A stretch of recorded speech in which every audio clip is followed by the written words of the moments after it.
But you know this place used to be part of us. Please don't start with that conspiracy shit again. It's true. You know you're an idiot, right? Let's go in the tent.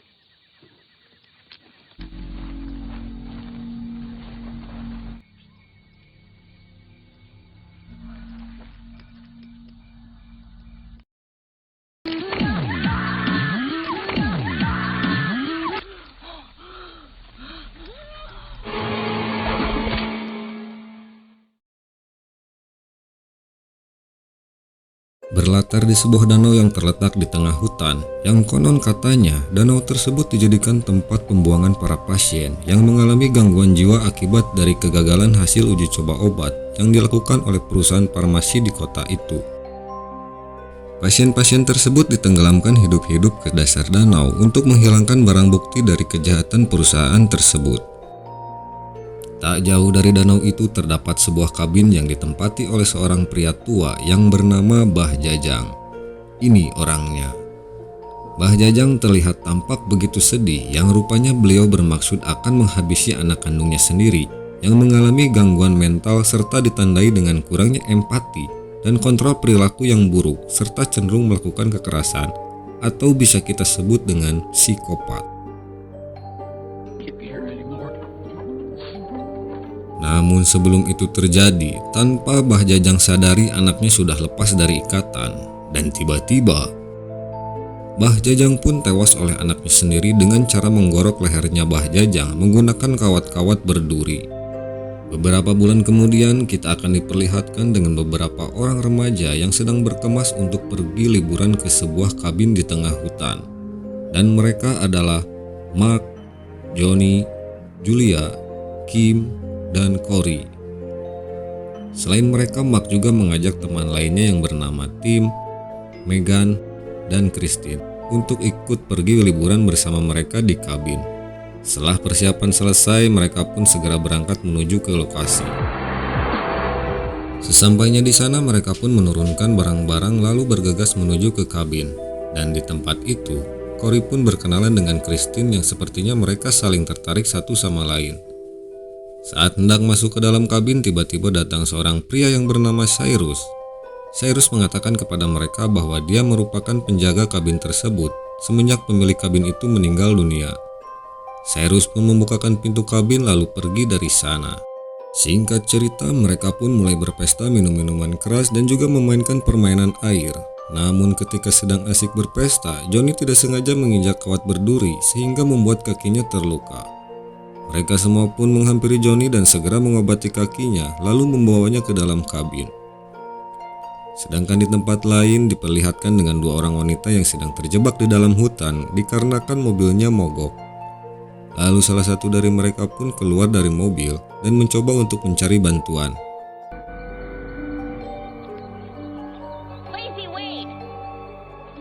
Namun tiba-tiba muncul seorang pria psikopat yang tanpa basa-basi, pria itu lalu membunuh wanita tersebut. Melihat kejadian itu, temannya pun lari menyelamatkan diri ke dalam hutan, hingga akhirnya dia sampai di kabin tempat di mana Mark dan kawan-kawannya berada. Namun sayangnya, wanita itu berhasil dibunuh oleh psikopat tersebut dan mayatnya disembunyikan di suatu tempat. Mendengar adanya suara gaduh, Mark pun memutuskan untuk pergi keluar untuk memeriksanya.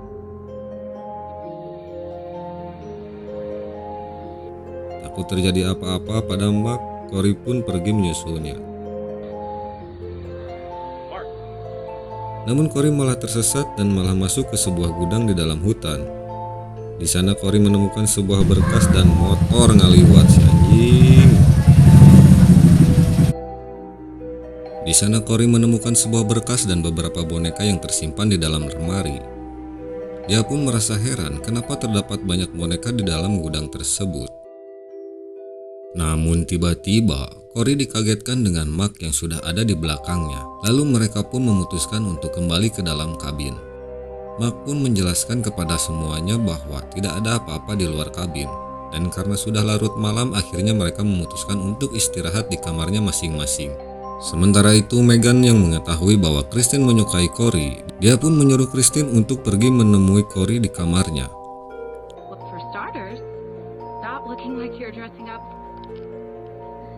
Karena saran dari Megan, Christine pun mendekati Cory dengan memakai setelan baju haramnya, dan tanpa banyak basa-basi, mereka pun melakukan pembelakokan. Keesokan paginya Mark terlihat begitu gelisah karena kejadian tadi malam. Mark mencurigai Cory lah orang yang telah menakut-nakuti mereka tadi malam. Namun Cory pun membantah tuduhan itu karena dia tidak merasa melakukannya. Karena takut terjadi keributan, Julia pun mengajak Mark untuk pergi keluar kabin. Begitupun dengan Megan dan tim yang memutuskan untuk pergi menyusuri hutan. Di sana mereka menemukan sebuah tempat yang sepertinya cocok untuk menggelar pembelakokan. Dan tanpa banyak basa-basi lagi, mereka pun melakukan pembelakokan. Namun tanpa mereka sadari muncul seorang pria psikopat di belakang mereka dan langsung membunuh mereka berdua sebelum pembelakokan terjadi. Sementara itu Cory, Johnny, dan Kim lebih memilih untuk memancing di pinggir danau. Namun tanpa sengaja, Johnny menemukan sebuah baju pasien rumah sakit di dalam danau. Dan di saat yang bersamaan, muncullah Cyrus dan langsung mengambil baju tersebut. Karena mereka sangat ketakutan dengan tingkah laku Cyrus, mereka pun memilih kembali ke dalam kabin. Di dalam kabin, Johnny mengajak Kim untuk pergi dari kabin itu, karena dia merasa ada yang tidak beres di tempat itu. So you're just gonna walk home? Go back inside. Where are you? Wait, baby, I'm sorry. Ketika berjalan menuju mobil, mereka mendengar suara aneh yang tak lama kemudian muncul pria psikopat itu di hadapan mereka. Mereka pun melarikan diri ke dalam hutan, namun Kim dengan tega meninggalkan Johnny yang tak bisa berlari karena luka di kakinya. Johnny pun tewas dibunuh oleh pria psikopat itu. Setelah membunuh Johnny, psikopat itu mulai mengejar Kim, dan pada akhirnya Kim pun tewas dibunuh psikopat itu. Sementara di dalam kabin, Cory mengajak Christine untuk pergi ke dalam gudang, tempat di mana dirinya menemukan banyak sekali boneka. Akan tetapi setelah sampai di sana mereka tidak menemukan apa-apa di dalam lemari itu. Namun tiba-tiba, Mark pun muncul di hadapan mereka.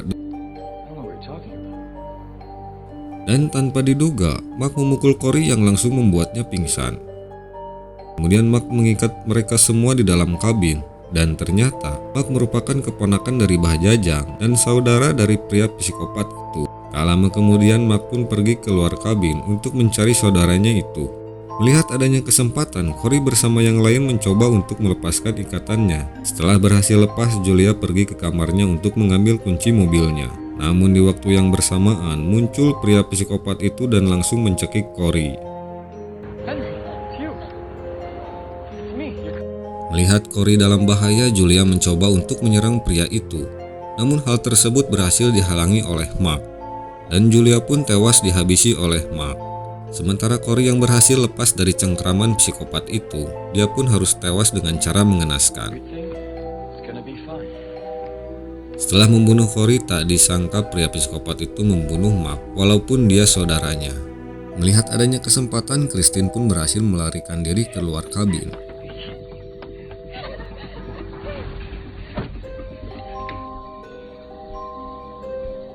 Namun psikopat itu berhasil mengejar Christine. Merasa pasrah dengan keadaan, Christine pun memberanikan diri untuk melawan psikopat itu.